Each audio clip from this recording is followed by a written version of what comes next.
Hello everybody, I'm going to be reading chapter 4 from Matilda by Roald Dahl, illustrated by Quentin Blake.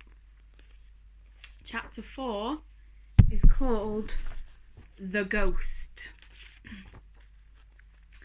There was comparative calm in the Wormwood household for about a week after the superglue episode.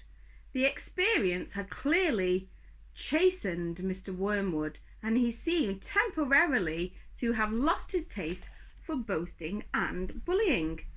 Then suddenly he struck again.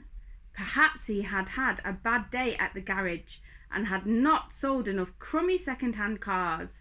There are many things that make a man irritable when he arrives home from work in the evening, and a sensible wife will usually notice the storm signals and will leave him alone until he simmers down. When Mr. Wormwood arrived back from the garage that evening, his face was as dark as a thundercloud, and somebody was clearly for the high jump pretty soon. His wife recognized the signs immediately and made herself scarce. He then strode into the living room. Matilda happened to be curled up in an armchair in the corner, totally absorbed in a book. Mr. Wormwood switched on the television. The screen lit up. The program blared. Mr. Wormwood glared at Matilda. She hadn't moved. She had somehow trained herself by now to block her ears to the ghastly sound of the dreaded box. She kept right on reading, and for some reason this infuriated the father. Perhaps his anger was intensified because he saw her getting pleasure from something that was beyond his reach. "Don't you ever stop reading!" he snapped at her. "Oh, hello, Daddy," she said pleasantly. "Did you have a good day?" "What is this trash?"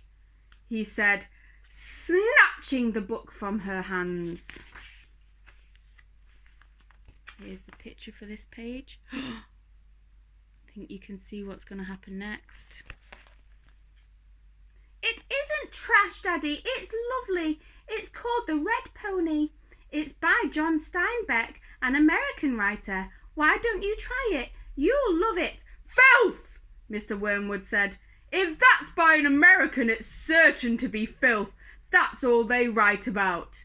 "No, Daddy, it's beautiful. Honestly, it is. It's about—" "I don't want to know what it's about," Mr. Wormwood barked. "I'm fed up with your reading anyway. Go and find yourself something useful to do."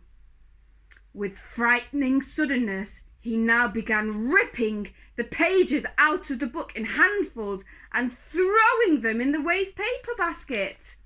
Matilda froze in horror. The father kept going. There seemed little doubt that the man felt some kind of jealousy. "How dare she?" he seemed to be saying with each rip of a page. "How dare she enjoy reading books when he couldn't? How dare she?" "That's a library book!" Matilda cried. "It doesn't belong to me. I have to return it to Mrs. Phelps." "Then you won't have to buy another one, won't you?" the father said, still tearing out pages. "You'll have to save your pocket money until there's enough in the kitty to buy a new one for your precious Mrs. Phelps, won't you?" With that, he dropped the now empty cover of the book into the basket and marched out of the room, leaving the telly blaring. Most children in Matilda's place would have burst into floods of tears. She didn't do this. She sat there very still and white and thoughtful. She seemed to know that neither crying nor sulking ever got anyone anywhere. The only sensible thing to do when you are attacked is, as Napoleon once said, to counterattack. Matilda's wonderfully subtle mind was already at work devising yet another suitable punishment for the poisonous parent. The plan that was now beginning to hatch in her mind depended, however, upon whether or not Fred's parrot was really as good a talker as Fred had made out. Fred was a friend of Matilda's. He was a very small boy of 6 who lived just around the corner from her, and for days he had been going on about this great talking parrot his father had given him. So the following afternoon, as soon as Mrs. Wormwood had departed in her car for another session of bingo, Matilda set out for Fred's house to investigate. She knocked on his door and asked if he would be kind enough to show her the famous bird. Fred was delighted and led her up to his bedroom, where a truly magnificent blue and yellow parrot sat in a tall cage. "There it is," said Fred. "Its name is Chopper." "Make it talk," Matilda said. "You can make it talk," Fred said. "You have to be patient. It'll take a while when it feels like it." They hung around waiting. Suddenly the parrot said, "Hello, hello, hello." It was exactly like a human voice. Matilda said, "That's amazing. What else can it say?" "Rattle my bones," the parrot said, giving a wonderful imitation of a spooky voice. "Rattle my bones."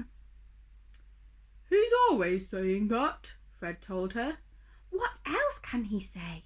Matilda asked. "That's about it," Fred said. "But it's pretty marvellous, don't you think?" "It's fabulous," Matilda said. "Will you lend him to me just for one night?" "No," Fred said. "Certainly not." "I'll give you all my next week's pocket money," Matilda said. That was different. Fred thought about it for a few seconds. "All right then," he said, "if you promise to return him tomorrow." Matilda staggered back to her own empty house, carrying the tall cage in both hands. There was a large fireplace in the dining room, and she now set about wedging the cage up the chimney and out of sight. And there's the picture of the parrot, Matilda and Fred. And there's the picture of Matilda wedging the parrot up the chimney. This wasn't so easy, but she managed it in the end. "Hello, hello, hello," the bird called down to her. "Hello, hello." "Shut up, you nut," Matilda said, and she went out to wash the soot off her hands. That evening, while the mother, the father, the brother and Matilda were having supper as usual in the living room in front of the television, a voice came out loud and clear from the dining room across the hall. "Hello, hello, hello," it said. "Harry!" cried the mother, turning white. "There's someone in the house. I heard a voice." "So did I," the brother said. Matilda jumped up and switched off the telly. "Shh," she said. "Listen." They all stopped eating and sat there very tense, listening. "Hello, hello, hello," came the voice again. "There it is," cried the brother. "It's burglars," hissed the mother. "They're in the dining room." "I think they are," the father said, sitting tight. "Then go and catch them, Harry," hissed the mother. "Go out and collar them red-handed." The father didn't move. He seemed in no hurry to dash off and be a hero. His face had turned grey. "Get on with it," hissed the mother. "They're probably after the silver." The husband wiped his lips nervously with his napkin. "Why don't we all go and look together?" he said. "Come on then," the brother said. "Come on, Mum." "They're definitely in the dining room," Matilda whispered. "I'm sure they are." The mother grabbed a poker from the fireplace. The father took a golf club that was standing in the corner. The brother seized a table lamp, ripping the plug out of its socket. Matilda took the knife she had been eating with, and all four of them crept towards the dining room door, the father keeping well behind the others.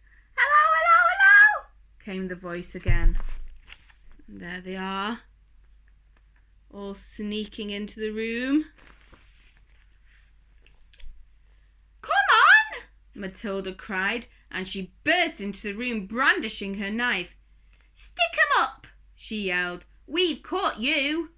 The others followed her, waving their weapons. They stopped. They stared around the room. There was no one there.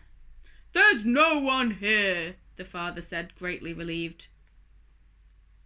"I heard him, Harry!" the mother shrieked, still quaking. "I distinctly heard his voice. So did you." "I'm certain I heard him," Matilda cried. "He's in here somewhere." She began searching behind the sofa and behind the curtains. Then came the voice again, soft and spooky this time. "Rattle my bones," it said. "Rattle my bones." They all jumped, including Matilda, who was a pretty good actress. They stared around the room. There was still no one there. "It's a ghost," Matilda said. "Heaven help us!" cried the mother, clutching her husband round the neck. "I know it's a ghost," Matilda said. "I've heard it here before. This room is haunted. I thought you knew that." "Save us!" the mother screamed, almost throttling her husband. "I'm getting out of here," the father said, greyer than ever now. They all fled, slamming the door behind them. The next afternoon, Matilda managed to get a rather sooty and grumpy parrot down from the chimney and out of the house without being seen. She carried it through the back door and ran with it all the way to Fred's house. "Did it behave itself?" Fred asked her. "We had a lovely time with it," Matilda said. "My parents adored it."